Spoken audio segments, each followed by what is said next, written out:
Hello friends, எல்லோரும் எப்படி இருக்கீங்க? நல்லா இருக்கீங்களா? நான் இன்றைக்கி வந்து ஒரு பைப்பிங், இன்விசிபிள் பைப்பிங் வச்சு தான் ஒரு லைனிங் ப்ளவுஸ் தைச்சிட்ருக்கேன். இது ஆக்சுவலாக என்னென்னா மிஸ்டேக்கு. நம்ம நார்மலாக ஒவ்வொரு நாளும் நம்ம நிறைய விஷயத்த கற்றுக்கிட்டே இருப்போம். தப்பு செய்வோம், கற்றுக்கணும், அதுக்கப்புறம் நெக்ஸ்ட் டைம் வந்து அதை கரெக்ஷன் பண்ணிக்கணும். அதே மாதிரி தான் இன்றைக்கி என்னாச்சுன்னா, இதில் வந்து லைனிங்கும் இதுவும் ஒரே அளவுக்கு கட் பண்ணி வச்சு ஃபஸ்ட்டில் லைனிங்கில் இந்த பைப்பிங்கை அட்டாச் பண்ணிவிட்டு அதுக்கப்புறம் நம்ம வந்து மெயின் கிளாத்தும் வந்து சேம் அதே இதில் ஃபஸ்ட்டு நம்ம என்ன பண்ணுவோம், மெயின் கிளாத் வந்து கொஞ்சம் எக்ஸ்ட்ரா இருக்கிற மாதிரி நம்ம கட் பண்ணுவோம்ல. இதில் நானும் அப்படி தான் கட் பண்ணிட்டேன். அது என்னாச்சுன்னா பைப்பிங் வந்து லைனிங்கில் வந்து ஜாயின் பண்ணிட்டேன். அதுக்கப்புறம் பார்த்திங்கன்னா இந்த ஷோல்டர் வந்து ஜாயின் பண்ணும்போது இந்த சைடு ஷோல்டர் வந்து நான் கரெக்டாக வச்சுட்டேன். ஆனால் இந்த சைடு வந்து நகர்ந்து வந்துடுச்சு. சரி, அது பெரிய மிஸ்டேக்காக வராதுன்னு நினச்சிக்கிட்டு நான் அப்படியே வச்சு இது பண்ணிட்டேன். ஆனால் லைனிங்கோடு சேர்த்து அந்த மெயின் கிளாத்தோடு வச்சு அட்டாச் பண்ணவே முடியல. மெயின் கிளாத் வந்து ரொம்ப இழுத்துக்கிட்டு வர மாதிரி இருக்குது ஃப்ரெண்ட்ஸ். அதனால் இப்போ நான் என்ன பண்ணேன்னா திரும்பவும் அதை பிரித்து ஷோல்டர் கரெக்டாக வச்சு அதுக்கப்புறம் தான் இது பண்ணேன். இது நான் அந்த மிஸ்டேக் பண்ணிட்டேன். சரி, அப்படியே கரெக்ஷன் பண்ணலான்னு பார்த்தா அது கரெக்டாக வரல. அதுக்காக நான் திரும்பவும் அந்த இதுவை பிரித்து அதுக்கப்புறம் வச்சு இப்போ தான் ஓரளவுக்கு இல்லை, இப்போ நல்லாவே அது வந்து கரெக்டாக வந்துடுச்சு. அதனால நம்ம தைக்கும்போது நிறைய அனுபவம் நமக்கு லைஃப்லேயும் அப்படி தான் ஃப்ரெண்ட்ஸ். நம்மளை வந்து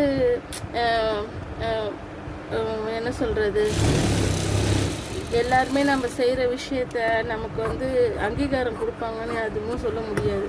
நான் ஃபேமிலிலையும் சரி வெளியிலையும் சரி நம்ம நினைப்போம் நம்ம ரொம்ப இதுவாக செய்கிறோம், ஹார்ட் ஒர்க் பண்ணுறோம், நம்ம வீட்டுக்கு சப்போர்ட்டாக தான் இருக்கும் அப்படின்னு நம்ம நினைப்போம். ஆனால் ஆக்சுவலாக வந்து என்னென்னா அந்த மாதிரி மற்றவங்களும் நினைப்பாங்களான்றது எனக்கு தெரியல. நம்ம நினைக்கிறது நம்மளோட போகிறது பார்வைக்கு வேண்டி அது கரெக்டாக இருக்குது. ஆனால் அது நம்மளுக்கு கூட இருக்கிறவங்களோட பார்வைக்கு அது எப்படி இருக்குன்னு தெரியல. மோஸ்ட்லி வந்து நம்ம வந்து அவங்களுக்கு வந்து ஃபினான்ஷியலாக நம்ம கூட அவங்களுக்கு இருக்கணும் ஃப்ரெண்ட்ஸ். ஃபினான்ஷியலாக நம்ம அவங்களுக்கு வந்து சப்போர்ட் பண்ணுற மாதிரி இருக்கணும். 2 பேரும் சேர்ந்து நம்ம அந்த லைஃப்பை வந்து இது பண்ணிட்டு போகணும். அதே மாதிரி நம்ம செய்கிற விஷயம் வந்து எப்படி சொல்கிறதுன்னா, ஒரு சின்ன விஷயமா இருந்தாலும் நம்ம வந்து மற்றவங்களை வந்து பாராட்டுறதுக்கு கற்றுக்கணும். அது வந்து அவங்களுக்கு வந்து என்கரேஜ் பண்ணுற மாதிரியும் இருக்கும். லாஸ்ட்டாக ஒரு ஜீ தமிழில் சின்ன ஒரு யூடியூப்பில் ஷார்ட்ஸில் பார்த்தேன்.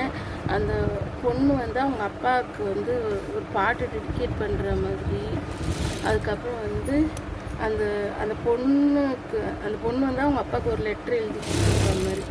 அது இது வரைக்கும் எங்கள் அப்பா வந்து என்னை பாராட்டினதே இல்லை சின்ன வயசுலேருந்து அப்படிலாம் சொல்லி அந்த பொண்ணு சொல்லி எமோஷ்னல். ஆனால் அவங்க அப்பா ரொம்ப எமோஷ்னல் ஆகிட்டாங்க. அப்புறம் அவங்க அப்பா ஒரு வார்த்தை சொன்னார், என்னையே யாரும் இது வரைக்கும் பாராட்டினது இல்லை அப்படின்னு சொல்லிட்டு. அதே மாதிரி தான் நம்மளை பாராட்டலைனாலும் பரவாயில்ல ஃப்ரெண்ட்ஸ். ஆனால் நம்ம வந்து நல்லா செய்கிறாங்க, அவங்க நல்லா ஹார்ட் ஒர்க் பண்ணுறாங்கன்னா அவங்கள கண்டிப்பாக நம்ம பாராட்டணும். நல்லா இருக்குது, நீங்கள் நல்லா பண்ணுறீங்க, பண்ணுங்க. அது யாராக இருந்தாலும், நம்ம ரிலேட்டிவாக இருந்தாலும், நம்ம பிள்ளைங்களாக இருந்தாலும் சரி, நம்ம வீட்டில் யாராக இருந்தாலும் சரி, நம்ம வந்து பாராட்டணும். பாராட்டினா அவங்க இன்னும் அந்த வேலையை இன்னும் நல்லா செய்கிறதுக்கு அது அவங்களுக்கு ஒரு நல்ல ஒரு இதுவாக இருக்கும், மோட்டிவேஷனலாக இருக்கும். நம்ம கொடுக்கணும் கொள்ளணும்ல எதுவும் இல்லை ஃப்ரெண்ட்ஸ். நம்ம வந்து நான் இருக்கேன், நீ பண்ணு, நல்லா பண்ணு அப்படின்னு சொல்கிறதுக்கு நமக்கு ஒரு ஆள் இருந்ததுன்னா போதும். அது நம்ம ரிலேட்டிவாக இருக்கலாம், நம்மளோட ஃப்ரெண்ட்ஸாக இருக்கலாம், யார் வேணாலும் இருக்கலாம். அதனால் நீங்கள் கூட யாராவது அந்த மாதிரி நல்லா செய்கிறாங்க, நல்லா பண்ணுறாங்கன்னா தாராளமாக பாராட்டுங்க.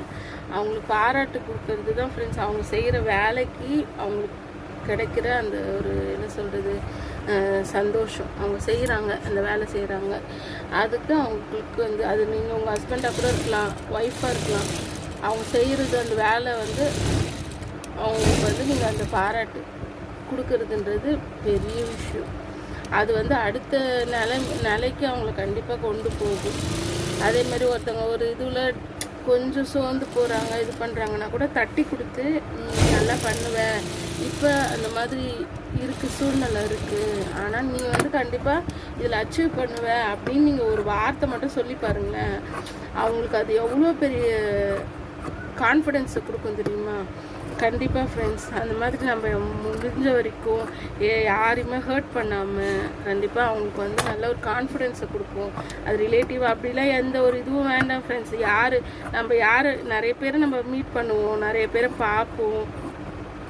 அந்த மாதிரி கூட நீங்கள் பார்த்தீங்கனாலும் இது பண்ணிங்கனாலும் தயவு செஞ்சு யாரையும் ஹர்ட் பண்ணிடாதீங்க.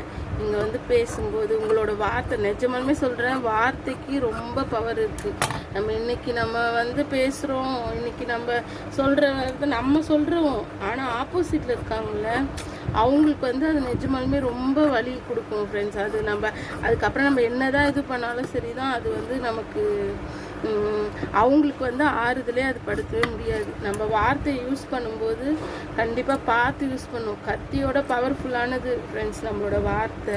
அது நீங்கள் அன்பாக எப்படி இருக்க, நல்லா இருக்கியா அப்படின்னு கேட்கறதுக்கும் அதை நம்ம அலட்சியப்படுத்துறதுக்கும் நிறைய வித்தியாசம் இருக்குது. அவங்கள அலட்சியமாக இது பண்ணுறதுக்கும். லைஃப்ன்றது ஒரே ஒரு டைம் தான் ஃப்ரெண்ட்ஸ். நம்ம அதில் எல்லாருக்கும் எல்லா டைம்லேயும் நம்ம நல்லவங்களாம் தெரியுமா இல்லையான்னு எனக்கு தெரியல. ஆனால் முடிஞ்ச வரைக்கும் நம்மளோட மனசாட்சிக்கு விரோதமாக நம்ம எந்த காரியமே செய்யாதபடி நம்ம செஞ்சாலே எனக்கு போதும்னு நான் நினைக்கிறேன். நீங்கள் என்ன நினைக்கிறீங்க? இதை ஷேர் பண்ணிக்கணும்னு தோணுச்சு உங்ககிட்ட, அதனால தான் ஷேர் பண்ணிக்கிட்டேன். நம்ம சேனலை சப்ஸ்கிரைப் பண்ணாதவங்க சப்ஸ்கிரைப் பண்ணுங்கள் ஃப்ரெண்ட்ஸுக்கும் ஃபேமிலிக்கும் ஷேர் பண்ணுங்கள், லைக் பண்ணுங்கள், கமெண்ட் பண்ணுங்கள். நீங்களும் எப்போவுமே நல்லா இருக்கணும்னு நானும் ப்ரேயர் பண்ணிக்கிறேன். தேங்க்யூ ஃப்ரெண்ட்ஸ், பாய்.